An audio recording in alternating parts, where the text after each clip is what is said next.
إن الحمد لله الأكرم الذي خلق الإنسان وكرمه وعلمه من البيان ما لم يعلم فسبحان الذي لا يحصى امتنانه باللسان ولا بالقلم نشهد أن لا إله إلا الله وحده لا شريك له ونشهد أن سيدنا وحبيبنا وطبيبنا ومولانا محمدا عبده ورسوله الذي أرسله بالحق بشيرا ونذيرا وداعيا إلى الله بإذنه وسراجا وقمرا منيرا فقد قال الله تعالى في كلامه المجيد وفرقانه الحميد সবাই বলুন আউযু বিল্লাহি মিনাশ শাইতানির রাজীম বিসমিল্লাহির রাহমানির রাহিম ওয়াসারিউ ইলা مغفرة من ربكم وجنة عرضها السماوات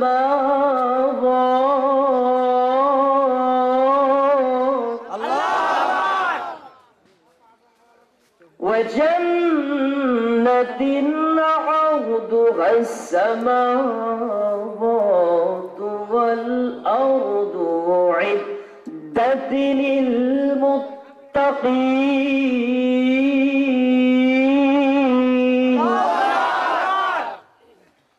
الذين ينفقون في السراء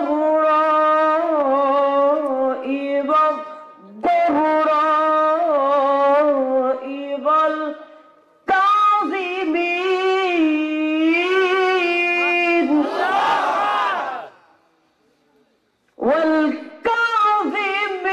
والكاظمين الغيظ والعافين عن الناس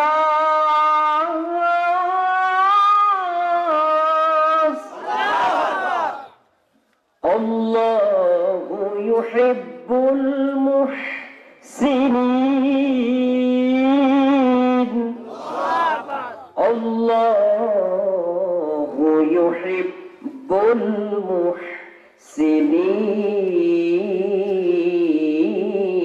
المحسنين اللهم صل على سيدنا مولانا محمد وعلى آل سيدنا رسولنا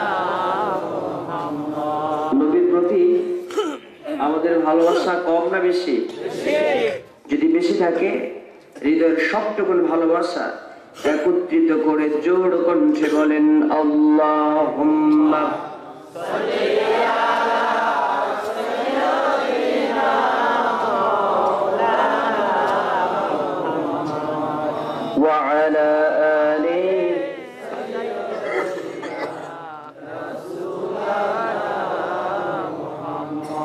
চাঁদের চেয়ে সুন্দর আমার প্যারা রাসূল তারে পেতে ধন্য হলো তামাম নিখিলকো আরব দেশের মায়া মিনার কোলে এলো চাঁদ চাঁদের নামটি রেখে দিলেন আল্লাহ মুহাম্মদ ঠিক না সেই মুহাম্মদ বড় হয়ে দিনের পথে দাওয়াত দিয়ে জুলুম অত্যাচারকে তিনি করিলেন নির্মূল।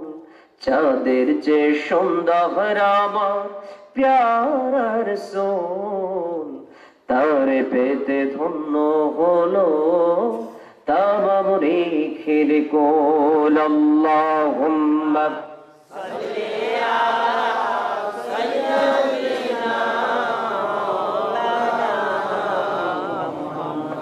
وعلى آل سيدنا مولانا।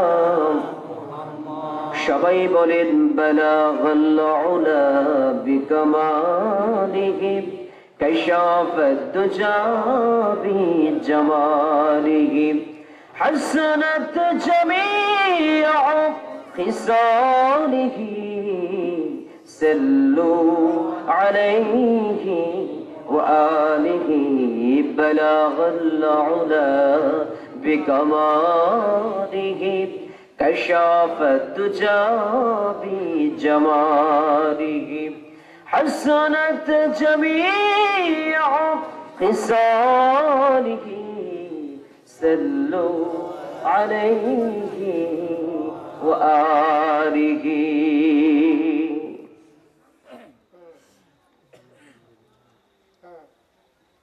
বাংলাদেশের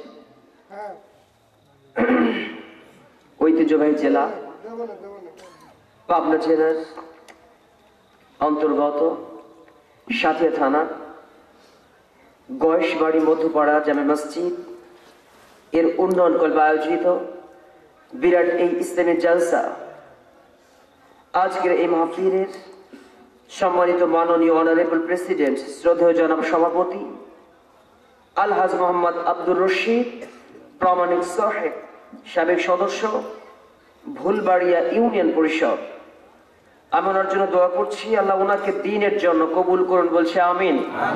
বারাকাল্লাহু ফি হায়াতি, উচ্চ কণ্ঠে বলছে আল্লাহুম্মা আমিন আমিন। আজকের মাহফিলের প্রধান অতিথি জনাব আলহাজ মোহাম্মদ আবু ইউনুস সাহেব, চেয়ারম্যান ভুলবাড়িয়া ইউনিয়ন পরিষদ। জনাব চেয়ারম্যান সাহেবের জন্য দোয়া করছি বারাকাল্লাহু ফি হায়াতি, বলছে আল্লাহুম্মা আমিন আমিন। বিশেষ অতিথি জনাব মোহাম্মদ শামসুর আলম শান্টু সাহেব এবং বিশেষ অতিথি আরেকজন জনাব মোহাম্মদ ফারুক হোসেন সাহেব, উভয়ের জন্য হৃদয় খোলা দোয়া। দুটি ভাইকে আল্লাহ দ্বীনের জন্য কবুল করুন, বলছে আমিন আমিন। আমার পূর্বে আলোচনা রেখেছেন আমার নানার বয়সী, কথা বলেন ঠিক কিনা? আমার মুরব্বীর বয়সী মুরব্বী, তারা প্রবীণ আলোচক। অনেক হয়তো এমন হতে পারে আমার বয়স ততটা হয় নাই যতটা আলোচনার বয়স হয়েছে ওনাদের, কথা বলে না কেন? 52 বছর হলে আলোচনাই করেন, আর আমার বয়স হচ্ছে 34 পার হয়ে 35, 35-এর দিকে যাচ্ছে, 34 বছর। আর ওনাদের বয়স কত? আলোচনার বয়স কত? 52। আর তার ওনার বয়স কত? 70 থেকে 80 বছর, ঠিক কিনা? তখন আমার নানার বয়সী, ঠিক না? সেই আমার শ্রদ্ধেয় নানা বলেই বলি, উনি আমাকে বলছেন যে আমি একটা ভুল বলে ফেলছি হয়তো। আমি বললাম কি বলছেন, বলেন শুনি। বলে আপনার সম্পর্কে বলছে আমার নাতির বয়সী। বলেন ভুল বলেন না তো, আপনি বড় সঠিকটাই বলছেন, কথা বলেন ঠিক না? কতটা শরীফ, কতটা ভদ্র মানুষ, চিন্তা করেন যে কতটা মানে আলেমদেরকে সম্মান করেন। আলহামদুলিল্লাহ, আমার অত্যন্ত ভালো লেগেছে। সম্ভবত ওনার নাম নাজিমউদ্দিন সাহেব, আচ্ছা, সাবেক অধ্যক্ষ মঙ্গল গ্রাম আহমদিয়া আলিয়া মাদ্রাসার সম্মানিত এই আলেম সাহেব, সারা জীবন যে খেদমত করেছেন, আরে কতদিন যে খেদমত করেছেন, তার বয়সই তো আমাদের হয়নি, ঠিক না? আমরা হৃদয় করে দোয়া করি, মানুষগুলো অত্যন্ত ভালো মানুষ। এই মানুষগুলো আছে দেখে এই পৃথিবী আজও টিকে আছে, বলেন? কারণ আগের মানুষের ভিতরে কোনো অহংকার ছিল না, কোন রকমের লোভ লালসা ছিল না। তারা এই যে শিক্ষকতা এতদিন যারা এই পেশার সাথে সম্পৃক্ত ছিলেন, তাদের দ্বারা কোনো সম্পদের তসরুফ হয় নাই, টাকা পয়সা তারা কোনো প্রতিষ্ঠানের মেরে খায় নাই, বরং কলিজা ছিঁড়ে রক্ত দেওয়ার জন্য প্রস্তুত থাকে, কথা বলে না কেন? আর আজকের শিক্ষা প্রতিষ্ঠানে যাদের দেখি যে মায়েরা খাইতে পারবে, মানে কিভাবে প্রতিষ্ঠানের টাকা খাওয়া যায় বাইপাস হয়েতে, সেই চিন্তা নিয়ে সবাই থাকে। রাগ হবেন না।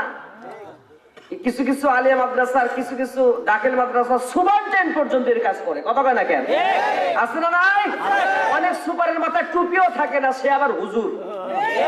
ছাত্ররা কোত্থেকে টুপি মাথায় দেবে যদি মাস্টারের মাথায় না থাকে?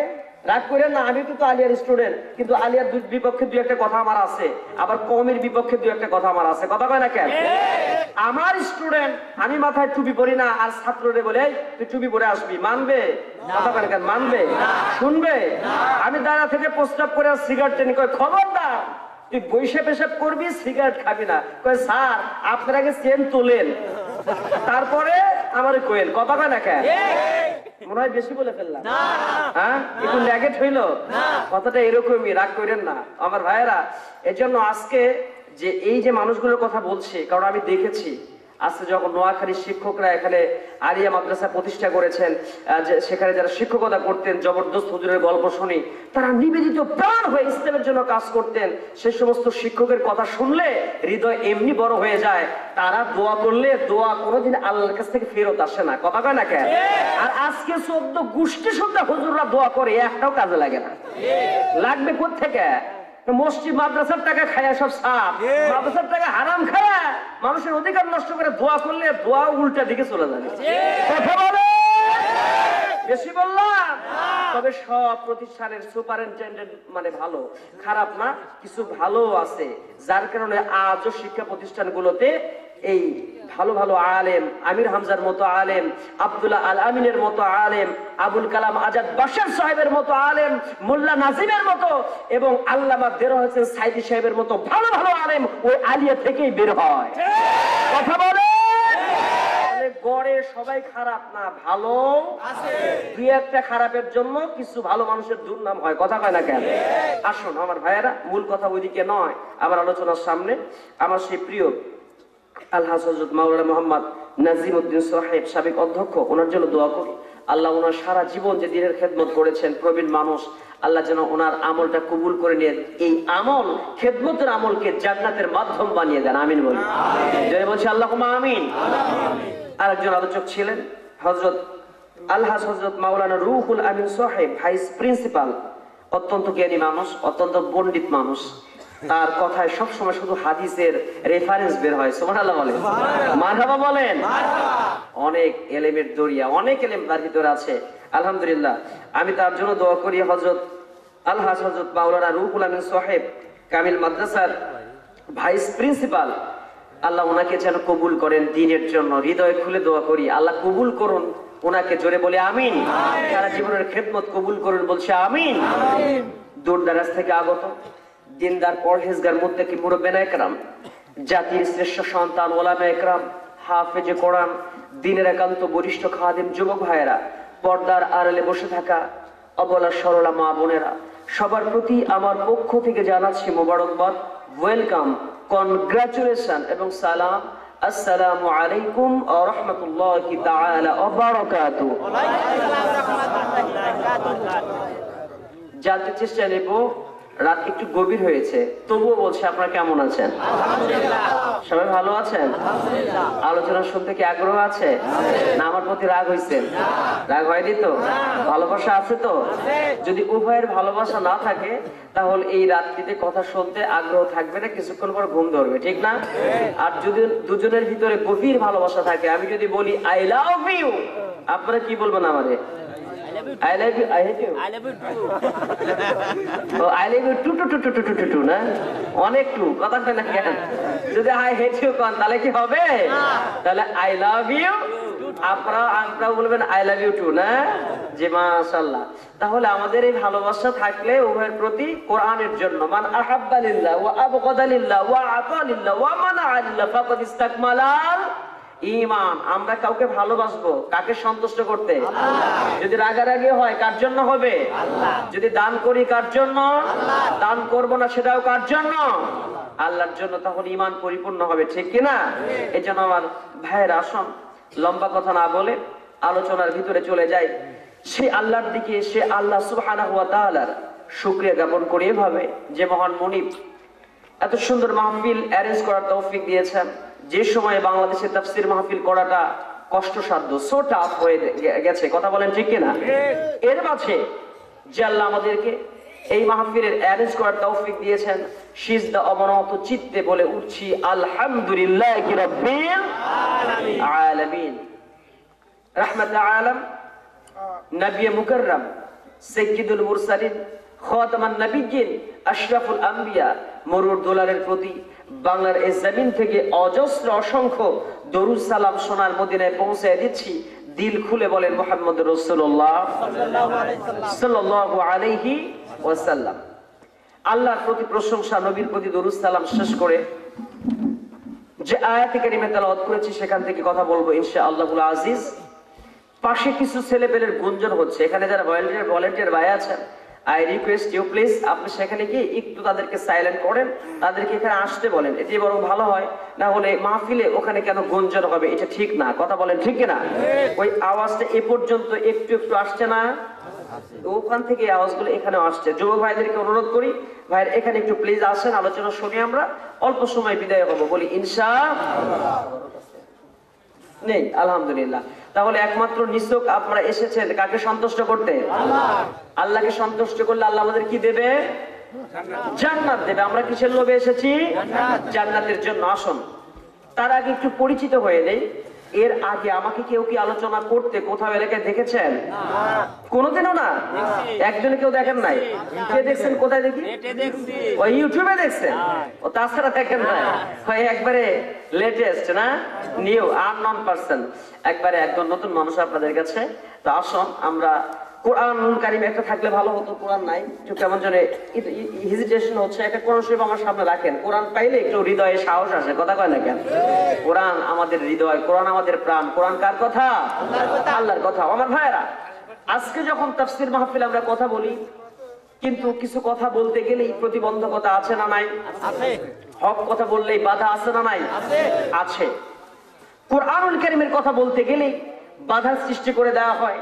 আজকে তারা নামাজও পড়ে, রোজাও রাখে, হজও করে, নামাজ আছে, আলহাজও রাখে, কিন্তু কোরআনুল কারীমের সব আয়াত মানতে চায় না। যতটুকু তার জন্য প্রয়োজনীয় উপকারী হবে সেটা তার জন্য ক্ষতির কারণ হবে, তার নেতাগিরি চলে যাবে, তার ক্ষমতা চলে যাবে, সেই আয়াত মানতে রাজি নাই। কথা কারা আছে না নাই? তারা কারা? একটু মিলায় নেই।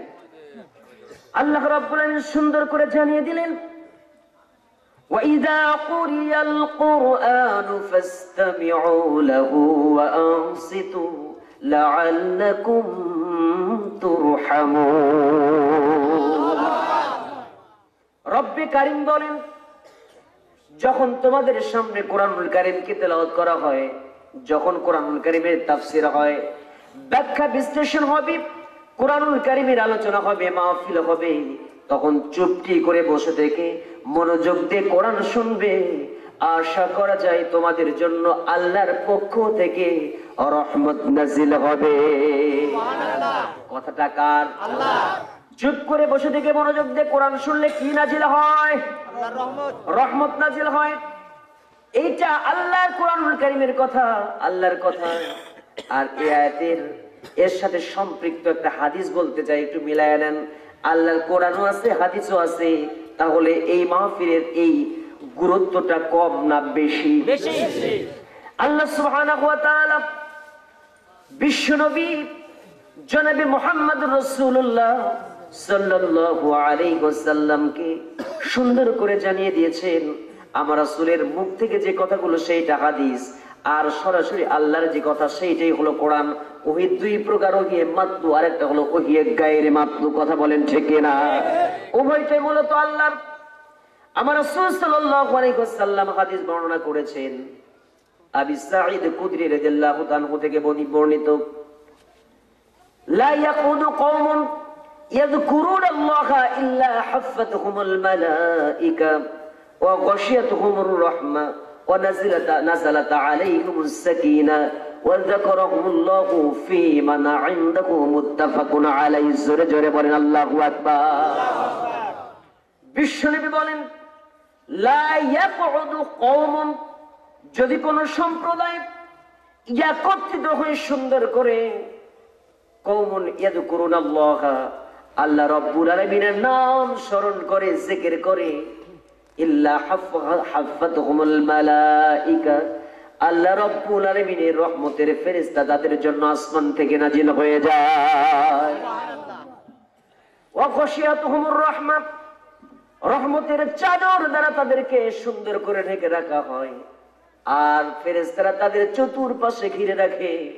একজন ফেরেশতার উপরে আরেকজন ফেরেশতা উঠতে উঠতে আসমান পর্যন্ত উঠে যায়। জোরে বলেন সুবহানাল্লাহ। ওয়া নাযালাত আলাইকুমুস সাকিনাহ, আল্লাহ সুবহানাহু ওয়া তাআলার পক্ষ থেকে ওই মানুষগুলোর উপরে যারা গভীর রাত্রিতে বসে বসে কোরআন শুনছে, আল্লাহ রাব্বুল আলামিন তাদের উপরে রহমত নাজিল করেন। সকিনা আকারে সেই রহমত গুলো তাদের উপরে সকিনা আকারে নাজিল হতে থাকে। বলেন সুবহানাল্লাহ। এই ফেরেশতাগুলো রহমতের ফেরেশতাগুলো বেগুনা মাসুম ফেরেশতা মণ্ডলী আল্লাহর কাছে সুন্দর করে দোয়া করতে থাকে, মাগফিরাত কামনা করতে থাকে। আর আমরা এই জমিনের উপরে, আসমানের নিচে জমিনের উপরে সুন্দর করে এই খেরের উপরে বসে আল্লাহর নামটা স্মরণ করছি। আল্লাহ রাব্বুল আলামিন আরশের মালিক আরশে বসে বসে সুন্দর করে ফেরেশতাদের সামনে আমাদের নামগুলোকে উচ্চারণ করতেছেন। জোরে বলেন সুবহানাল্লাহ। সেই মাহফিলের দাম কম না বেশি? মাহফিল একটু বর্ণনা করছি, মাহফিলের মর্যাদা বলেই সামনে আগায় যায়। দেখেন বিশ্বনবী সাল্লাল্লাহু আলাইহি ওয়াসাল্লামের স্ত্রী ছিলেন উম্মুল মুমিনিন হযরত আয়েশা সিদ্দিকা রাদিয়াল্লাহু তাআলা আনহা। নাম শুনেছেন না? আমাদের মা, মুমিনদের মা আয়েশা সিদ্দিকা রাদিয়াল্লাহু তাআলা আনহা একদিন বলেন, আমার ঘরের ভিতরে হযরত রাসূল করিম সাল্লাল্লাহু আলাইহি ওয়াসাল্লাম আমার প্রাণের স্বামী প্রবেশ করলেন। সুবহানাল্লাহ বলবেন না? আমার ঘরে যখন প্রবেশ করলেন, সেই দিন ছিল চাঁদের রাত। আমার ঘরের মধ্যে কোনো প্রদীপ ছিল না, বাতি ছিল না। কিন্তু আমার রাসূল ঘরের মধ্যে যখন চলে এসেছেন, আমার ঘরটা যেন নূরের আলোতে আলোকিত হয়ে গেছে। গোটা ঘরটা আলোকিত হয়ে গেছে প্রদীপের চাইতে বেশি আলো। এমন অবস্থা হয়েছে যেন সুই পড়ে গেলেও সুইটা তোলা যাবে। জোরে বলেন সুবহানাল্লাহ। নবী আমার সঙ্গে কথোপকথন শেষ করলেন, আমার ঘর থেকে বের হয়ে অন্য ঘরে চলে গেলেন। আমার ঘর থেকে বের হলেন যখন, আমি চিন্তা করলাম যে আমার স্বামী হয়তো অন্য কোন স্ত্রীর ঘরে চলে যাবে। কারণ রাসূলের 12 থেকে 13টি 11টি দিয়ে 13টি স্ত্রী ছিলেন। প্রত্যেক দিনের পালি আছে না নাই? যে স্ত্রীর ঘরে একদিন যেতেন, অন্য স্ত্রীর ঘরে আর একদিন। জোরে বলেন ঠিক কিনা? আয়েশা সিদ্দিকা রাদিয়াল্লাহু তাআলা বলেন, হয়তো আমার ঘর থেকে অন্য কোন স্ত্রীর ঘরে যাবেন। চিন্তা করলাম রাসূলের পেছন দিকে, রাসূলের দিকে আমি তাকিয়ে রইলাম, রাসূল কোন দিকে যান। আমি দেখতে পেলাম আমার ঘর থেকে বের হয়ে প্রচন্ড শীতের রাত্রিতে, এই যে মাঘ মাসের শীত, প্রচন্ড ঠান্ডা, অনেকে ঘুমিয়ে আছে, আপনারা কোরআন শোনার জন্য একত্রিত হয়েছেন। এই দিন রাসূল করিম শীতের রাত্রিতে আকাশ থেকে যেন কুয়াশাগুলো পড়ছে, প্রচন্ড তীব্র ঠান্ডা। আর ওই মরুভূমির মাঝে পাহাড়ের পাদদেশে কিছু সাহাবা একরাম বসে আছে। আল্লাহর নবী সে সাহাবীদের কাছে গেলেন, আর সাহাবীদের কাছে গিয়ে কুরআনুল কারীমের আয়াত তেলাওয়াত করে সুন্দর করে কুরআনুল কারীম শিক্ষা দিচ্ছেন, কোরআনের তাফসীর করছেন, কুরআনুল কারীমের আলোচনা করেছেন। আর আমি দূর থেকে লক্ষ্য করলাম আল্লাহর নবীর উপরে আসমান থেকে বৃষ্টি ঝরতেছে, নবীর শরীরটা ভিজে যাচ্ছে, আর সাহাবীদের উপরে বৃষ্টি পড়তেছে। আমি ঘরের মধ্যে গামছা রেডি করলাম, আমি সুন্দর করে একটা গামছা রেডি করলাম, যাতে করে আমার নবীজির কষ্ট হচ্ছে, আমার ঘরে আসতে পরে গামছা দিয়ে আমার নবীজিকে আমি সুন্দর করে গাটা মুছে দেব। বলেন সুবহানাল্লাহ। কিন্তু নবী যখন আমার কাছে আসলেন, আমি মাথা থেকে পা পর্যন্ত খেয়াল করে দেখলাম আমার নবীজির শরীরের মধ্যে এক ফোঁটা পানি তো দূরে থাক, নবীজির শরীরের কোন কাপড়ের মধ্যে এক ফোঁটা পানির চিহ্ন আমি দেখতে পেলাম না। নবীজিকে আমি প্রশ্ন করলাম, ইয়া রাসূলুল্লাহ, কি আপনার উপরে অবারিত ভাবে বৃষ্টির ফোঁটাগুলো পড়েছে? আমি দূর থেকে দেখেছি, কিন্তু হুজুর গো, আমি লক্ষ্য করলাম বৃষ্টির পানি আপনার উপরে পড়লো, কিন্তু ঘরের মধ্যে আসলেন এক ফোঁটা বৃষ্টির পানিও দেখি না। এটা কিসের পানি ছিল আমারে বলেন? রাসূল বলছেন, আয়েশা রে, তোমার চর্ম চোখ দিয়ে তুমি দেখেছো যে পানিটা, তুমি পবিত্র, তোমার চক্ষু পবিত্র, তুমি আমার স্ত্রী, আল্লাহ সুবহানাহু ওয়া তাআলা তোমাকে দেখার তৌফিক দিয়েছেন। আসমান থেকে সেই দিন, আসমান থেকে কিছুক্ষণ আগে আমার উপরে যেই বৃষ্টির পানি দেখেছো, আসলে ওইটা তোমার বৃষ্টির পানি ছিল না, বৃষ্টির আকারে আমি কুরআনুল কারীমের কথাগুলো সুন্দর করে যখন তেলাওয়াত করছিলাম, আল্লাহ সুবহানাহু ওয়া তাআলা তো জানিয়ে দিয়েছেন, ওয়া ইযা কুরিয়াল কুরআনু ফাসতামিউ লাহু ওয়া আনসিতু লাআল্লাকুম তুরহামুন। আল্লাহ রাব্বুল আলামিনের পক্ষ থেকে কুরআনুল কারীম তেলাওয়াত করার কারণে, সুন্দর সেই কোরআনের মজলিসের মধ্যে আলোচনা করার কারণে আল্লাহ রাব্বুল আলামিনের পক্ষ থেকে রহমতগুলো, সাকিনাগুলো ঝরতেছিল। আর সেই সাকিনার বৃষ্টি দিয়া কোনদিন শরীর ভেজে না, ওই শরীর, ওই বৃষ্টি কোনদিন মানুষের শরীর ভেজাতে পারে না। ওটা সেই রহমতের বৃষ্টি, তুমি তোমার চোখ দিয়ে দেখেছো, কিন্তু অন্য কেউ সেটা দেখার সুযোগ পায়। আমার ভাইয়ারা, তাহলে আজকে এই যে পার্ট অফ হেভেন, জান্নাতের এই বাগানে আমরা বসতে পেরেছি, এই জায়গায় যতক্ষণ বসে থাকবো আমাদের সগীরা গুনাহ মাফ করে দেবেন কে? আল্লাহ। আর এখান থেকে উঠে গেলে আমাদের সগীরা গুনাহ মাফ হওয়ার কি সুযোগ আছে? তাহলে সেই মাহফিলে আমরা বসতে পেরে খুশি না বেজার? কিন্তু আজকে সেই মাহফিল বন্ধ করে দেওয়ার জন্য, স্তব্ধ করে দেওয়ার জন্য কিছু সংখ্যক লোক আছে না নাই? কিছু মানুষ আছে না নাই? এই মাহফিল বন্ধের ঘোষণা 144 ধারা 144 জারি করেছিল, আজকে নতুন নয়। 1000 বছর পূর্বে আবু জেহেল ঘোষণা করেছিল, ওয়াকালাল্লাযীনা কাফারু লা তাসমাউ লিহাযাল কুরআন ওয়ালগু ফীহি লাআল্লাকুম তাগলিবুন। কাফেরদের সম্প্রদায়েরা বলল যে মুসলমানরা যখন, মুহাম্মদ যখন কোরআন তেলাওয়াত করে, সেই কোরআনুল কারীমের মাহফিলে তোমরা তো কোরআন শুনবাই না, বরং সেই জায়গায় হট্টগোল মারামারি লাগিয়ে দাও, যাতে করে কোরআনের মাহফিল পণ্ড হয়ে যায়। কথা বলেন ঠিক কিনা? আজও আমার ভাইয়েরা 1000 বছর চলে গেছে, আজকেও যখন বিশ্বনবী সাল্লাল্লাহু আলাইহি ওয়াসাল্লামের উত্তরসূরিরা কোরআনুল কারীমের সেই কথাগুলো বলে, কোরআনের তাফসীর করে, আজ আমরা লক্ষ্য করছি এক শ্রেণীর নামধারী মুসলমান আবু জেহেলের প্রেতাত্মারা কোরআনুল কারীমের মাহফিলকে বন্ধ করে দেওয়ার জন্য চেষ্টা চালায়। বলেন আছে না নাই? তাকবীর, আল্লাহু আকবার, তাকবীর, আল্লাহু আকবার, আল কোরআন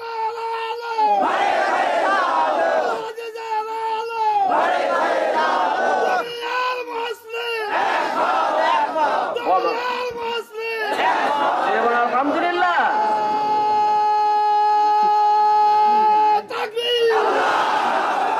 বাপের বেটা থাকলে এরকমই কথা কয় না কেন? জিনিস একটা, আপনাদের বয়স মাত্র 25, কারো 35, কারো 40, মনে হচ্ছে বুড়া খুনখুনা হয়ে গেছে, আর চলে না। কথা কয় না কেন? বয়স 70, কিন্তু শরীর 70 বছর বলে, কিন্তু মন আজও 25 বছরের যুবক।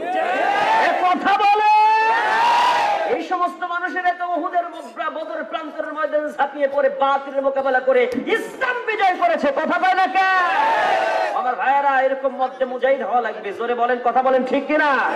আমরা তাই বলতে চাই, আমরা কোন রাজনীতির কথা বলবো না, কোন পলিটিক্যাল মিটিং না, পলিটিক্যাল ইস্যু নিয়ে আমার কোনো কথা নয়। যে ভাই আওয়ামী লীগ করে, বিএনপি করে, জাতীয় পার্টি করে, ছাত্র শিবির, জামাত ইসলাম, যে দলের ভাই হোক না কেন, আমার দলের চাইতে আগে আমার ইমান বড়, আমার ইসলাম আগে। কথা বলেন ঠিক কিনা? ইসলাম ধ্বংস করার জন্য সেই দলের ভাই হোক না কেন, কুরআনুল কারীমকে, তাফসীর মাহফিল বন্ধ করে দেওয়ার জন্য যারা চেষ্টা চালাবে, আল্লাহর কসম করে বলি, জীবনের শেষ রক্তের ফোঁটা দিয়ে হলেও তার বিপক্ষে আমরা দাঁড়িয়ে যাব। জোরে বলেন ঠিক কিনা? আমরা বলতে চাই, এই বাংলাদেশ নরেন্দ্র মোদীর দেশ নয়, এটা শাহজালাল জামিনীর দেশ, এটা শাহপরানের দেশ, এটা খান জাহান আলীর দেশ। এই বাংলাদেশের জমিনে 1,47,570 বর্গ কিলোমিটারের ভূখণ্ডটাকে আমরা 1971 সালে স্বাধীন করেছি। রক্ত দিয়ে যেভাবে স্বাধীন করেছি, ইসলাম টিকে রাখতে যদি নতুন আরেকটা 71-এর জন্ম দিতে হয়, নতুন বদরের প্রান্তরের জন্ম দিতে হয়, ঝাঁপিয়ে পড়ে ইসলামের জন্য রক্ত দিতে হয়, কোন করে মধ্যমধ্যে সিপাহসালার আছে দোকানে হাত আল্লাহকে দেখিয়ে দাও।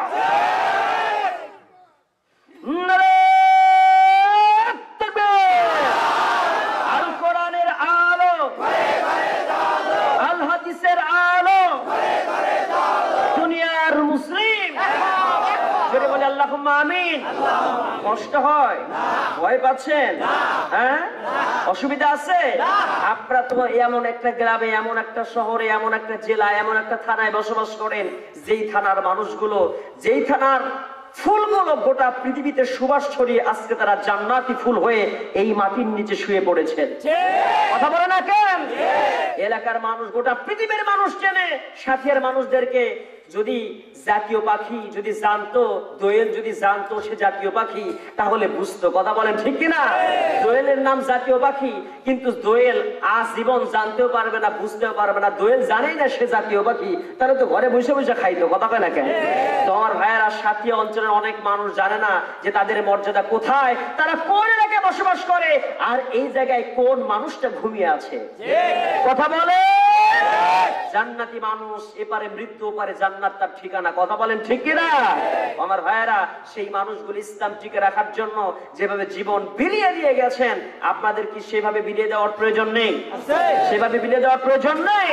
আমরা তাই বলতে চাই, আসুক না যত বাধা, যত ঝড় সাইক্লোন, রাসূলের পথে মোরা চলবই, এ জীবন বাজি রেখে দিনের নিশান মোরা বাংলার আকাশে উড়াবই। মোরা কামানের মুখোমুখি দাঁড়িয়ে আল্লাহু আকবার বলবো, আসুক না যত বাধা, যত ঝড় সাইক্লোন, রাসূলের পথে মোরা চলবই, এ জীবন বাজি রেখে দিনের নিশান মোরা বাংলার আকাশে উড়াবই। আমাদের দেখে বহে জিহাদি রক্ত, প্রাণে প্রাণে বিপ্লবী ঝংকার, তাকবীর তাকবীর বাতিলের মসনদ, কত ভেঙে করেছি যে চুরমার, কত ভেঙে করেছি যে চুরমার। এই শির অবনত আল্লাহর কাছে শুধু নয়, কোন তাগুদের কাছে। সবুজে কাফেলা নিয়ে যাব জানি একদিন মকসুদ মঞ্জিলে পৌঁছে, মকসুদ মঞ্জিলে পৌঁছে। আমাদের ছোট হৃদয়ে রাসূলের প্রেম ছবি আঁকবো, আসুক না যত বাধা, যত ঝড় সাইক্লোন, রাসূলের পথে মোরা চলবই, এ জীবন বাজি রেখে দিনের নিশান মোরা বাংলার আকাশে উড়াবই। কে কে রাজি আছেন? দোকানে হাত কি দেখে দেওয়া যায়? লিল্লাহি তাকবীর। আল কোরআনের আলো ঘরে ঘরে জ্বালো, আল হাদিসের আলো ঘরে ঘরে জ্বালো, ও দুনিয়ার মুসলিম নারে তাকবীর। বলেন আল্লাহুম্মা আমিন। জোরে বলেন আলহামদুলিল্লাহ। কষ্ট হয়? আলোচনা শুনতে আগ্রহ আছে? অসুবিধা নেই তো? শোনা যাবে নাকি ভয় পাচ্ছেন? খেলা হবে? হ্যাঁ, ভয় পাচ্ছেন? ভয় নাই তো? আচ্ছা, আমরা সামনের দিকে আগাই। ওরা আমাদের ভয় দেখায়, বুঝছে? হ্যাঁ, মাইক পায়া সামনে তিনজনকে নিয়ে আয়, তিনটা ক্যামেরার সামনে দাঁড়াতে কয় খেলা হবে, আসো। হ্যাঁ, আসলে নাই নামটা নাই বললাম, এমন নাম, ওর নাম শুনে বোঝা যায় ও কি জিনিস। ও কি ও ক্রস, মানে ও কি হিন্দু না মুসলমান বোঝাই যায় না। কথা কয় না কেন? ও কি মুসলিম না হিন্দু? এমন নাম যে নাম শুনলে বোঝা যায় বাবা মা কেমন ছিল। বাবা যদি নাম রাখে আব্দুর রহমান, আব্দুর রহিম, বোঝা যায় যে তার ভিতরে আল্লাহর ভয় ছিল। কথা কয় না কেন? এমন নাম রাখছে যে নামের অর্থ দেখলে পরে বোঝা যায় ও কোন জাতের জাত। কথা কয় না কেন? আর কিছু বললাম না, পর্যন্ত থাক। কথা বলেন, সামনের দিকে আগায়। আমার ভাইরা ভয় পায় না, ওরা আমাদেরকে খেলার কথা বলে। আমি বলতে চাই, আমরা কি আজকাল নতুন প্লেয়ার? আমরা তো সেই প্লেয়ার আজ থেকে 1400 বছর আগে থেকে আমাদের উত্তরসূরিরা খেলা খেলে আসতেছে। কথা বলে না কেন? 1400 বছর আগে কি তার আগে থেকে খেলে রে ভাই? কথা কয় না কেন? সামন আলাইহিস সালাম, হযরত সামনের সময় জালুত বাদশা ছিল, সৈনিক ছিল 3 লাখ। আর হযরত দাউদ আলাইহিস সালাম ছোট্ট বালক, মাত্র 11 বছরের বালক। সূরা বাকারার 249 নম্বর আয়াতের তাফসীর কইরা দেখেন, মাত্র 11 বছরের এক বালক 300 জনকে, 3 লাখ সেনাবাহিনী সব ভয়ে থরথর করে কাঁপে, সব পলাইছে। আল্লাহু আকবার কোন। আমরা তো সেই বীর প্লেয়ার, আমরা তো সেই খেলোয়াড়।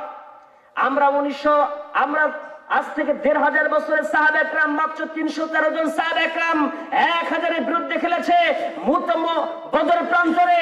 আবার 3000 সাহাবা کرام মুতার প্রান্তরে 1 লক্ষ বাতিলদের সাথে কাফের বেঈমানদের সাথে খেলেছে, কথা কোন ঠিক কিনা? আর আমাদেরকে খেলা শেখায়, কথা কোন আছে না নাই? আমাদেরকে খেলা শেখায় লাভ না, আমরা তো তোমাদেরকে প্লেয়ারই মনে করি না, কথা কয় না কেন? খালি ঠুসঠাস দেখে আসে, দেখি আসো মামু কত পারো, কথা কয় না কেন? খেলা খেলবে, খেলা বলে হাসি লাগে, কথা বলে না কেন? হুজুররা কি বেয়াদব? হুজুররা তোমাদের মতো বেয়াদব না। আমাদের সাথে কেউ এইভাবে কথা বললে পরে আমরা তাদেরকে চুমু দিয়ে বুকে জড়িয়ে নিতে চাই, কিন্তু সেই চুমু দেওয়ার পরে বুকে জড়িয়ে সে আদর যারা বোঝে না, আমরা তাদের বিরুদ্ধে বাতিলের মতো, সেই সমস্ত বাতিলের বিরুদ্ধে আবার বদর প্রান্তরের মতো দাঁড়িয়েও যেতে পারি, কথা বলেন? কথা বলেন ঠিক কিনা? আমার ভাইয়েরা সামনে আগাই। খেলার কথা মনে হয়ে গেল, একটা আয়াতে কারিমা মনে হলে একটু বলবো। দেখেন ওরা খেলা খেলতে চায়, ওরা শেষ করে দিতে চায়। আল্লাহ বলে যে কোনদিন এটা সম্ভব না, একটু মিলাই নেই। আল্লাহ রাব্বুল আলামিন সুন্দর করে জানিয়ে দিয়েছেন, ইন্না নাহনু নাযালনা যিকরা ওয়া ইন্না লাহু লাহাফিজুন। এই কোরআন নাজিল করেছেন কে? আল্লাহ। হেফাজতের দায়িত্বটা কার? আল্লাহ তাআলা আরেকটা আয়াতে কারিমের মাঝে সুন্দর করে ঘোষণা করলেন, ইউরিদুনা লিউতফিউ নূরাল্লাহি বিআফওয়াহিহিম আল্লাহু মুতিম্মু নূরিহি ওয়ালাউ কারিহাল কাফিরুন। কাফির সম্প্রদায়েরা ইসলামের নূরটাকে নির্বাপিত করতে চায়, নিভিয়ে দিতে চায়, মিটিয়ে দিতে চায়, কিন্তু আল্লাহ বলেন আমার দ্বীনের নূরটা, কোরআনের নূরকে আমি প্রজ্বলিত করবই করব। এতে কাফির বেঈমানদের অন্তরে যত জ্বালাও আর পোড়াও হোক না কেন, বলেন সুবহানাল্লাহ। ইসলামটাকে মিটিয়ে দিতে চাইছে আজকে নতুন নয়, আজ থেকে অনেক আগে, আমার নবী পৃথিবীতে আসার আগে এই পৃথিবীর জমিনে আমাদের একজন জাতির পিতা এসেছিলেন, তার নাম হযরতে ইব্রাহিম আলাইহিস সালাম। ইব্রাহিম আলাইহিস সালাম সুন্দর করে জাতির পিতা হলেন, মিল্লাতা আবিকুম ইব্রাহিম হুয়া সাম্মাকুমুল মুসলিমিন। ইব্রাহিম আলাইহিস সালাম কি জাতির পিতা আল্লাহ যখন বানিয়ে দিয়েছেন, ইব্রাহিম আলাইহিস সালাম নবী হলেন। যখন সে সময় নমরুদকে বলে দেওয়া হলো, নমরুদ রে তুমি কালেমার দিকে আসো, দ্বীনের দিকে আসো, তোমার সেই সমস্ত পূজাগুলোকে বাদ দিয়ে দাও, যে তোমরা মূর্তি পূজা করো সেই মূর্তির পূজাটা তোমরা বাদ দাও। কে বললেন? দাওয়াতটা কে দিলেন? ইব্রাহিম আলাইহিস সালাম। দেখবে শর্ট করে বলে ঘটনা জানেন, মূল পয়েন্টটা বুঝাইয়া দেই। আমার ভাইয়ারা, ইসলাম যে পৃথিবীতে থাকবে সেই মূল পয়েন্টটা বোঝানোর দরকার আছে না নাই? এই ঘটনাগুলো আমাদের প্রেরণা যোগায়, কথা বলেন ঠিক কিনা? ইব্রাহিম আলাইহিস সালামকে এই কথা বলার সঙ্গে সঙ্গে এমন আক্রমণাত্মক ভূমিকা সে পালন করলো, সে বিশাল অগ্নিকুণ্ড তৈরি করলো, সেই অগ্নিকুণ্ডের ভিতরে ইব্রাহিম আলাইহিস সালামকে ফেলে দিল। ঘটনাটা জানা। ইব্রাহিম আলাইহিস সালামকে যখন ফেলে দিয়েছি, চরকের উপর করে যখন ফেলে দিয়ে দেয়া হয়েছে, আল্লাহ রাব্বুল আলামিন হুকুম করলেন, কুলনা ইয়া নারু কুনি বারদাও ওয়া সালামান আলা ইব্রাহিম। ইব্রাহিম আলাইহিস সালাম এই আয়াত নাযিল হওয়ার আগে, এই কুলনা ইয়া নারু এর আগে ইব্রাহিম আলাইহিস সালামের কাছে জিবরাইল আমিন চলে আসলেন। জিবরাইল আমিন এসে বলেন, আপনি শুধু একটা বার আমাকে বলেন, আমি সব তছনছ করে দেব, পাহাড় এনে ফেলে দিয়া সব এলোমেলো করবো, রন্ডভন্ড করবো। বলে তোমাকে কে পাঠিয়েছে? বলে আল্লাহ রাব্বুল আলামিন আমাকে পাঠিয়েছেন। বলে তোমার দরকার নাই, হাসবুনাল্লাহ ওয়া নি'মাল ওয়াকিল ফা নি'মাল মাওলা ওয়া নি'মান নাসির। যে আল্লাহ রাব্বুল আলামিন তোমাকে পাঠাতে পারে, সে আল্লাহ কি চোখে দেখে না? আমি আল্লাহর উপরে ডিপেন্ডেবল হলাম, আমার জন্য আল্লাহই যথেষ্ট। বলেন সুবহানাল্লাহ। আল্লাহ বলল, ওরে জিবরাইল তোর দরকার নাই, জাবরের ভিতরে অগ্নিকুণ্ডের মধ্যে ফেলে দিয়েছে। তাফসীর ইবনে কাসির থেকে বলি, আর আগুনকে বলে দেওয়া হলো, ইয়া নারু কুনি বারদাও ওয়া সালামান আলা ইব্রাহিম। ওরে আগুন তুই কমফোর্টেবল হয়ে যা, আমার ইব্রাহিমের যেন একটা পশম না পড়ে। আগুন সঙ্গে সঙ্গে আল্লাহর হুকুমে ফুলের বাগানে পরিণত হলো। বলেন সুবহানাল্লাহ। আমার ভাইরা, আজও ডাকার মতো আল্লাহকে ডাকলে আজও আগুন ফুলের বাগান হতে পারে কিনা? তবে ওই রকম হুজুর যারা টাকা মেরে খায়, সে হুজুর ডাকলে হবে? ইব্রাহিমের মতো হুজুর হওয়া লাগে।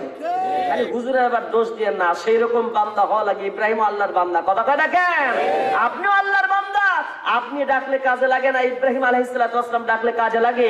ইব্রাহিমের মতো অন্তর নিয়ে, সেই তাকওয়া নিয়ে, সেই খোদাভীতি নিয়ে, সেই আল্লাহর উপরে ডিপেন্ডেবল হয়ে ডাকতে হবে। কথা কয় না কেন? কেউ বলে বলুক তোমায় চেনা বড় কঠিন দায়, কেউ বলে বলুক তোমায় চেনা তোমার প্রেমে যে বুঝেছে মাওলা, তোমার প্রেমে যে বুঝেছে মাওলা, প্রেমে ডুবে মরেছে, কেউ বলে বলুক তোমায় চেনা। ইব্রাহিমকে হাত পা বেঁধে নমরুদ বনের জ্বালা মেটাতে সিটকে দিল অনলকূপে, ঠিক না?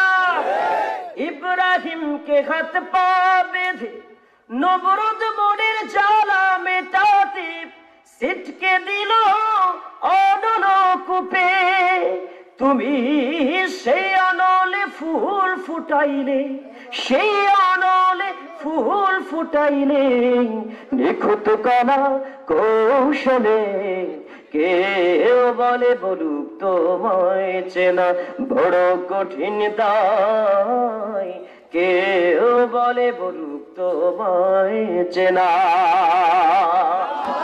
বলেন ঠিক কিনা? ইব্রাহিম কে বলে আল্লাহর চেনে না? আল্লাহর যদি কেউ চিনে সেভাবে ইব্রাহিমের মতো ডাকে, আজও ইব্রাহিমের মতো অগ্নিকুণ্ডে কাউরে ফেললে আগুনটা ফুলের বাগান হতে পারে। কথা বলেন ঠিক কিনা? ইব্রাহিম আলাইহিস সালামকে আগুনের ভিতরে ফেলে দেওয়া হলো।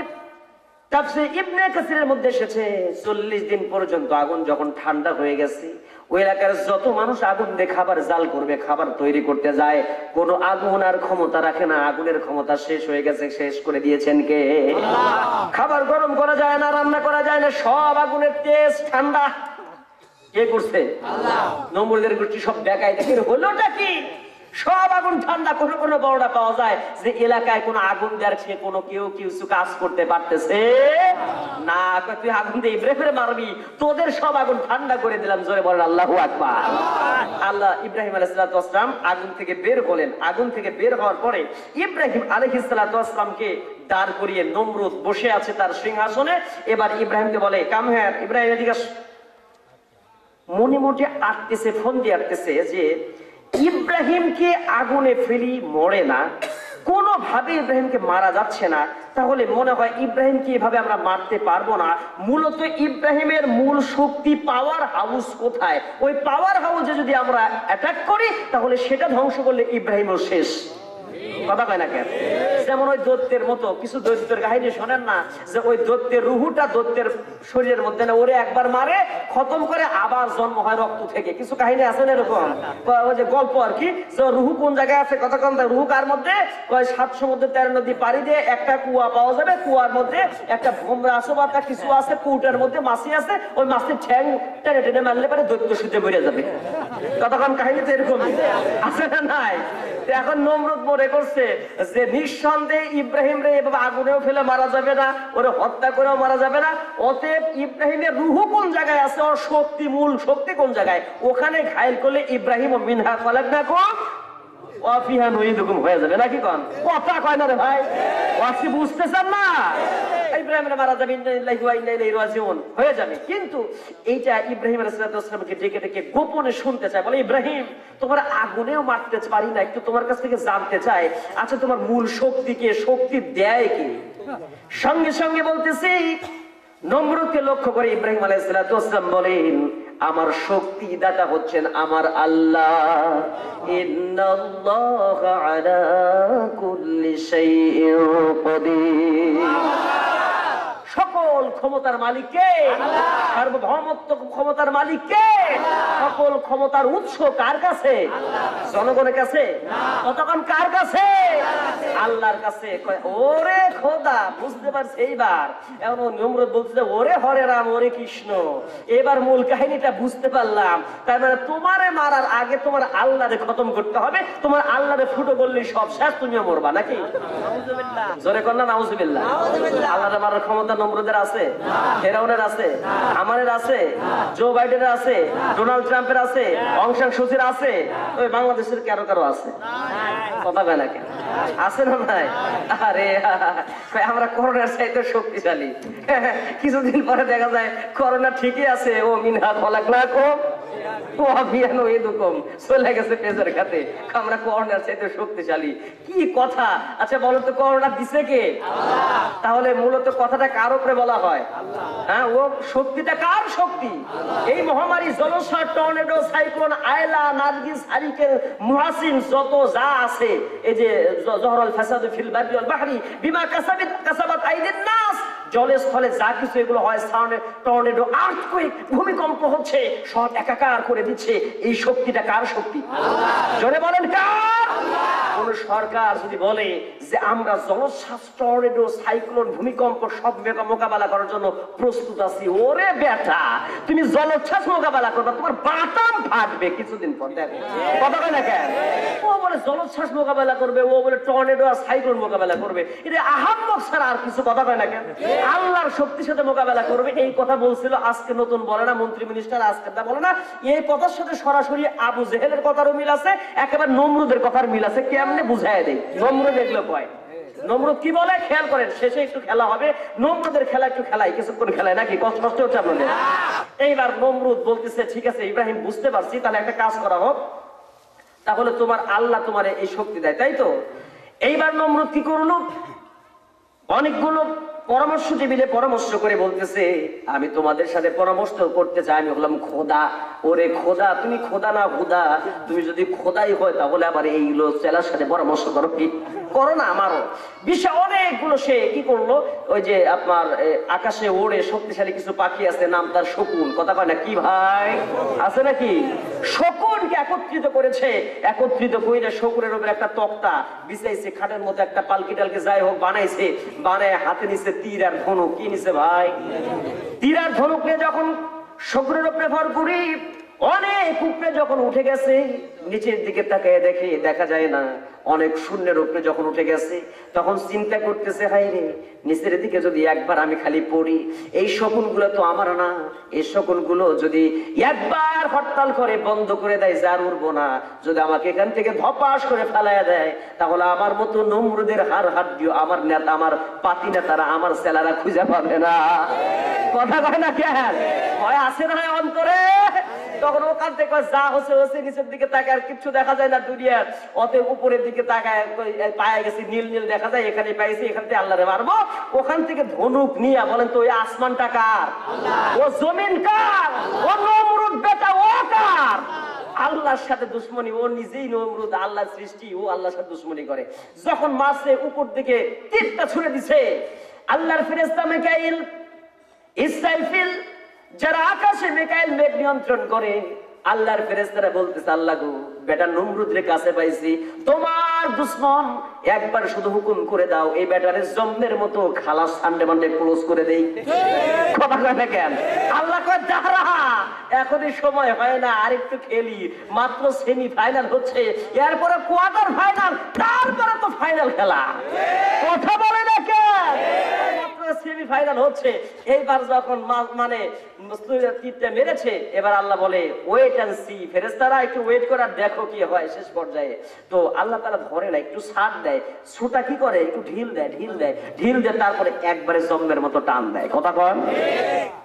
যেমনি তাফসিরে ইবনে কাসির, বিভিন্ন তাফসির পড়ে দেখবেন, তাফসিরে খাজিন, তাফসিরে মাঝারি, তাফসিরে ফিজিরাউল কোরআন, তাফসিরে মাআরিফুল কোরআন, তাফসির পড়লে পরে সুন্দর ঘটনাগুলো পাবেন। ইব্রাহিম আলাইহিস সালাতু ওয়াস সালাম সুন্দর করে যখন জমিনের মধ্যে আছে, আর এই নমরুদের বাচ্চা উঠে গেছে আসমানে, আসমান থেকে তীর মেরেছে, তীর মারার সঙ্গে সঙ্গে আল্লাহ রাব্বুল আলামিন হুকুম করছেন ফেরেশতারে, ও যখন শক করে তীর মেরেছে আমাকে মারবে, ওর তীরের সঙ্গে রক্ত লাগায় দে। বলে কিসের রক্ত লাগাবো? আল্লাহ কয়, মাছের রক্ত লাগায় দে। মাছের রক্ত যখন লাগাই দিয়েছি, রক্ত মাখা তীর যখন পড়েছে তার কাছে, ও তার কাছে ফিরে চলে এসেছে।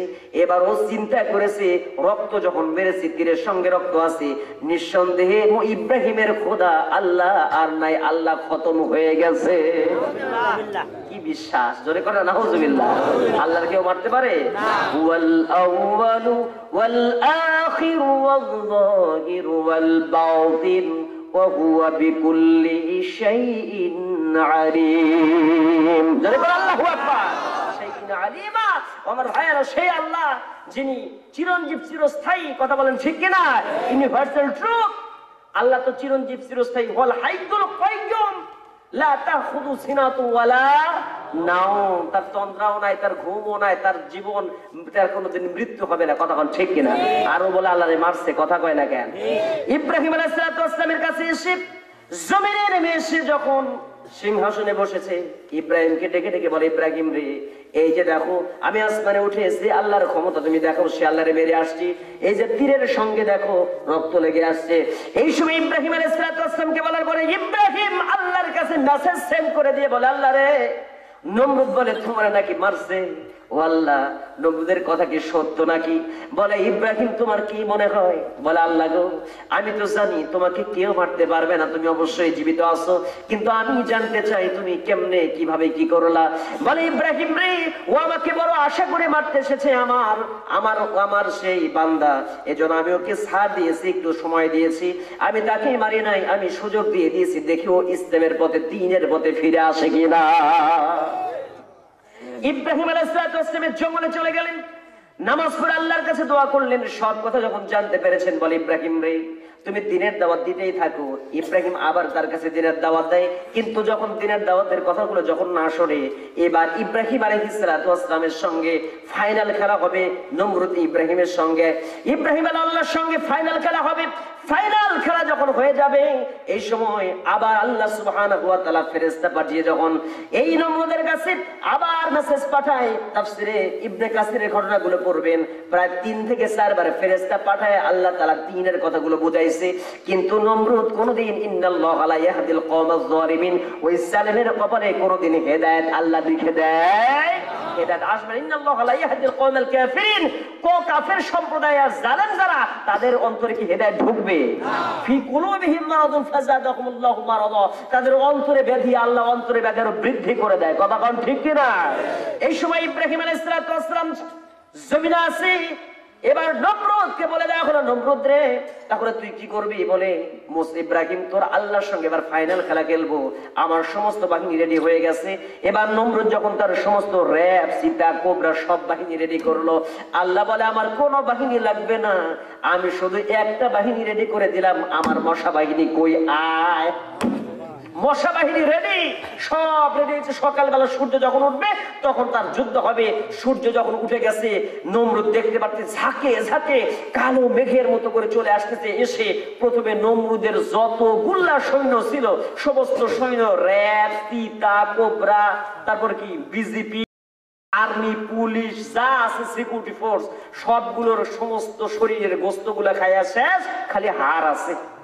জোরে কথা বলেন, জোরে বলেন আল্লাহু আকবার। জোরে বলেন, কি আছে? খালি হাড় আছে। এইবার এই মশাগুলো ধাওয়া করছে। এখন নমরুদ, পালা রে পালা, জলদি পালা, নইলে তোদের গলায় জুতার মালা। কথা বলে না? পালা রে পালা, জলদি পালা, নইলে তোদের গলায় ঝুলবে তালা। সত্য আসছে, বাতিল তো কাঁপছে, এবার হবে প্রতিশোধের পালা।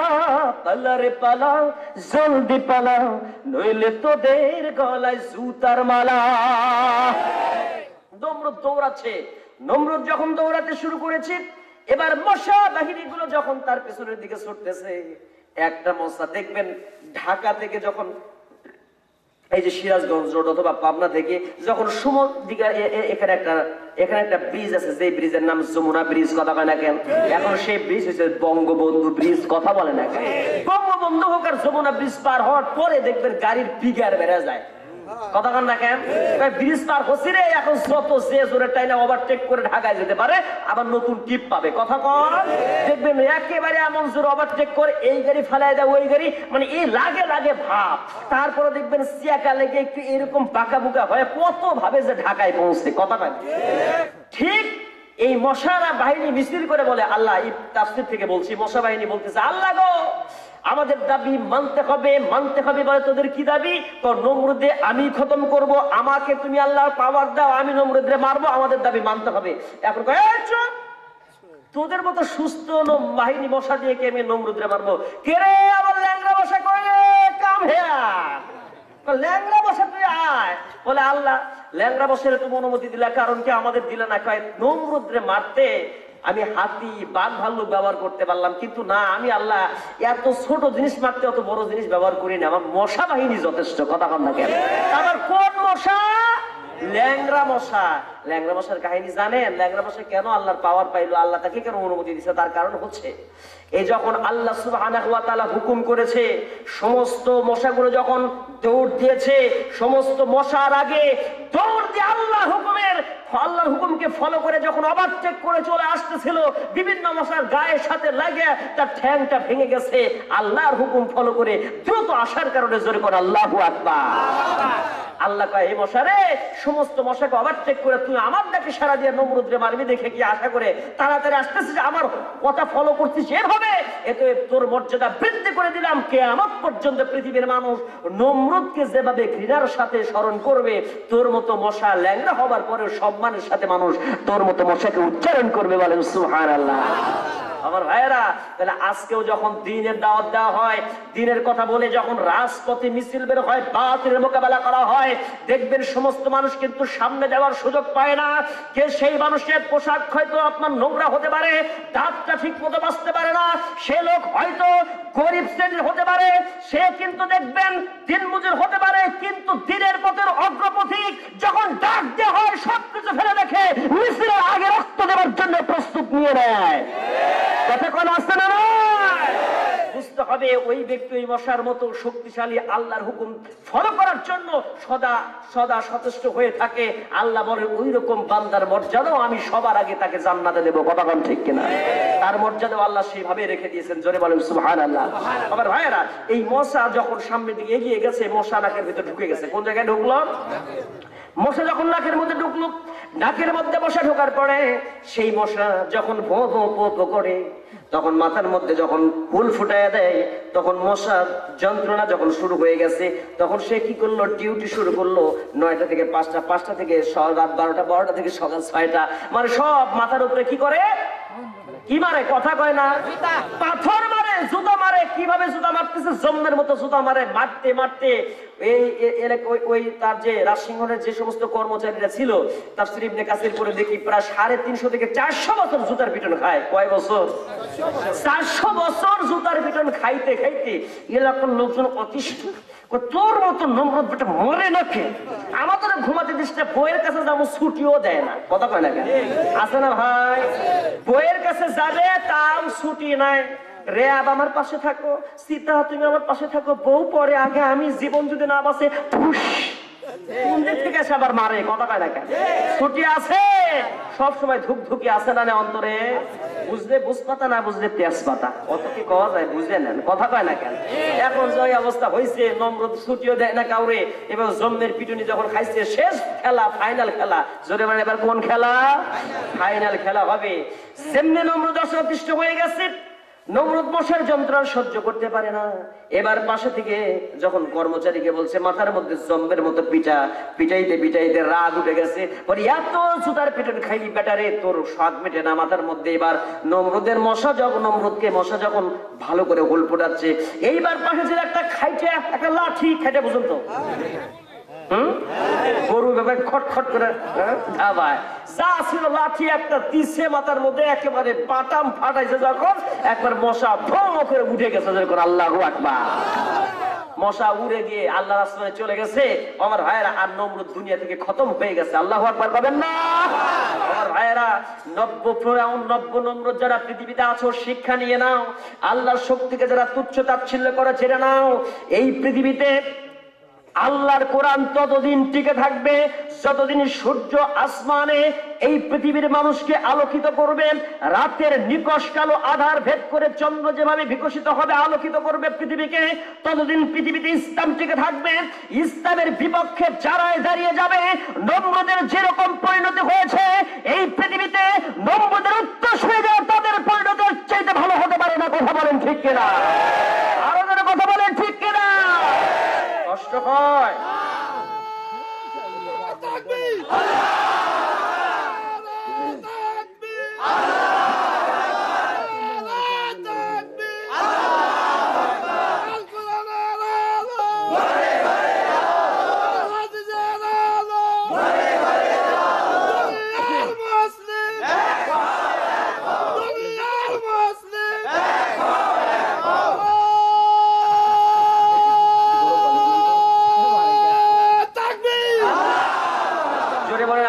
আমিন, আলহামদুলিল্লাহ। আমার দ্বারা কষ্ট হচ্ছে, আসুন যে আয়াতে কারিমা তেলাওয়াত করেছিলাম সে আয়াতের কিছু হক আদায় করার দরকার আছে না নাই? কিন্তু এখন আপনার আলোচনা শুনবেন না চলে যাবেন, অলরেডি 12:30 বাজে। এখনটা কিন্তু হয়ে যাচ্ছে। হ্যাঁ, আরো শুনবেন? আরো শুনতে রাজি আছেন? দেখে কারা কারা হাত তোলেন। ওরে বাপ রে বাপ, সবাই আলহামদুলিল্লাহ হাত নামান। জি জি আলহামদুলিল্লাহ। জি তাহলে হলে হবে, তাহলে আলোচনা আগানো যায় নাকি? এই মাহফিল শেষ করে কালকে আবার মাহফিল কোথায় জানেন? কক্সবাজার। কোথায় আছে? সেই কক্সবাজার চকরিয়াতে মাহফিল আছে। সারা রাত যে জার্নি করতে হবে, ঢাকায় যাব, ফ্লাইট বিমানে উঠবো, আবার তারপরে মাহফিল করব, আবার পরের দিন মাহফিল আপনাদের শাহজাদপুর। ছিলেন তো? তাহলে সেই কক্সবাজার কোথায়, শাহজাদপুর কোথায়? এভাবে জার্নি করলে বলেন তো আমাদের জীবনের কত টেকে? কথা কোন ঠিক কিনা? তো সব মিলে যাই হোক, একটু সামনে এগিয়ে যাওয়া যায়। রাত একটু বেশি হয়েছে, আপনাদের এক রাত, আমাদের প্রতি রাত। আমাদের কত রাত? প্রত্যেক দিন রাত। সূরা বাকা আল ইমরান 133-34 নম্বর আয়াতে কারিমা পড়ছিলাম। তো আসুন কোরআনের মর্যাদা, আল্লাহর দিন যে পৃথিবীতে থাকবে কিছু বোঝাতে গিয়ে অনেক কথা বললাম, এই আয়াত থেকে কিছু কথা বলি, ইতি টানবো জোরে বলে ইনশাআল্লাহ। একটু শয়তানের ওয়াসওয়াসা কুমন্ত্রণা থেকে আবারও মাঝখানে আমরা একটু সবাই করে নেই, বলেন পানাহা চাচ্ছি আল্লাহর কাছে শয়তানের কুমন্ত্রণা থেকে। সবাই বলেন আউযু বিল্লাহি মিনাশ শাইতানির রাজীম, বিসমিল্লাহির রাহমানির রহিম। ওয়াসারিউ ইলা মাগফিরাতিম মির রাব্বিকুম وجنة عرضها السماوات والأرض أعدت للمتقين। ওয়াসারিউ মানে দৌড়াও, প্রতিযোগিতা করো। ইলা মানে দিকে, ইলা মানে দিকে, আল্লাহর দিকে, রবের দিকে তোমরা দৌড়াও, প্রতিযোগিতা করো। জান্নাতের আশায় দৌড়াও। যে জান্নাত আল্লাহ তৈরি করে রেখেছেন আসমান এবং জমিন বরাবর, সেই জান্নাত আল্লাহ দিবেন তাদেরকে যারা দুনিয়ার জিন্দেগিতে হবেন মুত্তাকিন বান্দা। জোরে বলেন সুবহানাল্লাহ। জান্নাত পাবে তারা দুনিয়াতে মুত্তাকিন হবে। কথা বলে না কেন? সেই জান্নাতকে আপনারা পেতে চান? কারা কারা পেতে চান হাত তুলে দেখান। লিল্লাহি তাকবীর। আল্লাহ তাআলা গভীর রাত 12:30 থেকে 1:45 বেজে যাচ্ছে। আল্লাহ হাতটা সময় নামান। এই রাত্রি যারা জান্নাতের আশায় বসেছে, আল্লাহ প্রত্যেকের কপালে তুমি সেই জান্নাত